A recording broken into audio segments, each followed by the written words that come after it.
So I bought the top of the real estate market back in 2017. I literally bought my home a week before they brought in the stress test. And at the trough of the market in 2018, I was probably down about 25%. I'm that agent Kelly. I talk about real estate. I talk about real estate investing, my local market here in Vancouver and its suburbs. I post every Tuesday, Thursday, and Sunday. So if you get any value or entertainment from this video and you want to see more, all I ask is that you thumbs up and subscribe. Let's get into this video.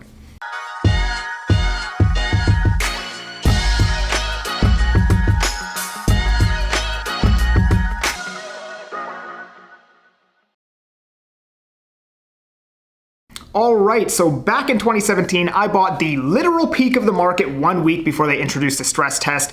It was a 1983 condo in Abbotsford with no in-suite laundry. I paid $275 for it, and at the bottom of the market, I remember seeing condos that were bigger than mine in the same building, just as renovated as mine, listed for $225, and they did not sell. So I'm assuming my condo was probably worth around 200 grand at some point. I only put 57,000 down, so I literally lost my entire down payment within the first 8 months that I owned this condo. So not only did I buy the top of the market in 2017, but I literally did everything wrong. I bought before they brought in the stress test. I bought a 40-year-old condo with no in-suite laundry, meaning the buyer pool for it is gonna be garbage.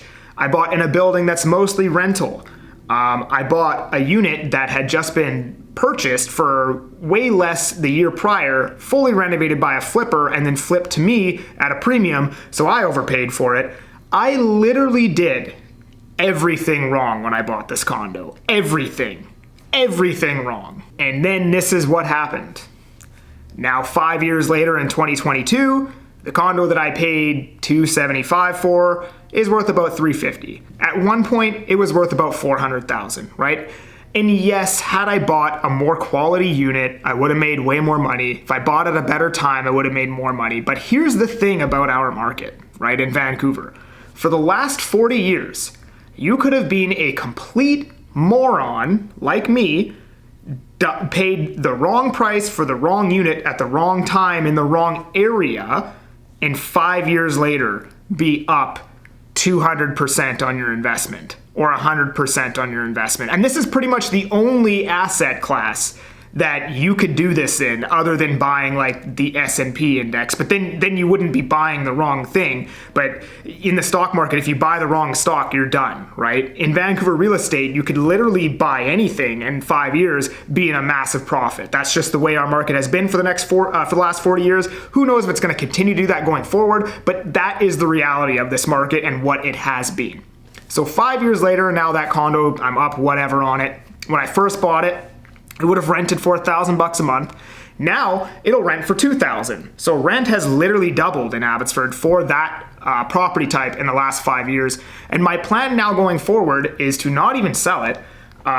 It'll be a cash flow unit for me because rent has gone up so much. My mortgage is only $1,000 a month. Sure, it's going to go up in February, might go up $300. Who knows, right? But it's going to cash flow, right? So I can go buy now a townhome, a detached home, rent out my condo, and it'll be a cash flow positive asset for me. And,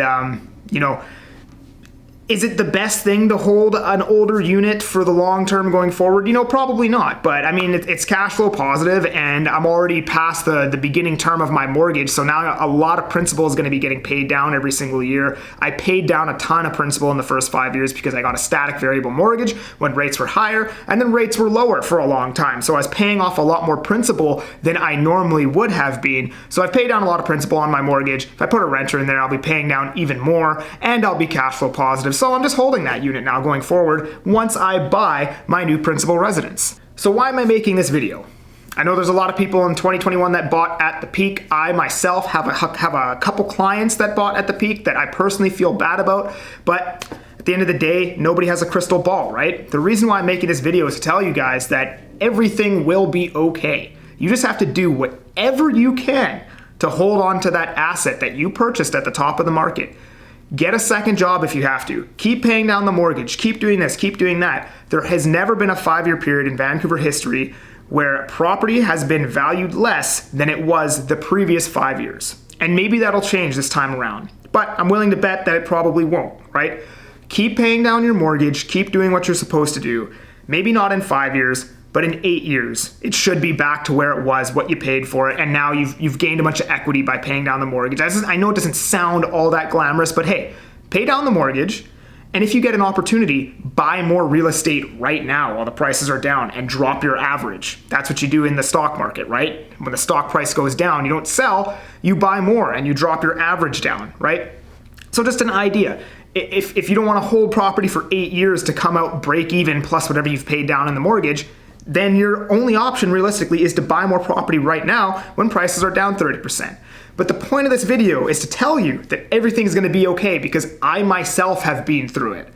I lost every penny that I put into the property. I lost 70 grand and I only put down 57. My entire down payment was gone. I've been there. I've been in your shoes. It will come back. You just have to be patient, keep paying down your mortgage, hold that asset, do whatever you can to hold that asset, and history would tell us that you will be more than okay 5 to 7 years from now. But don't do what I did. Don't buy older condos. Don't buy condos without in-suite laundry. Get a quality asset where the majority of the buyer pool is going to want to buy it. But anyways, guys, hope you're all doing okay. We'll see you on the next video.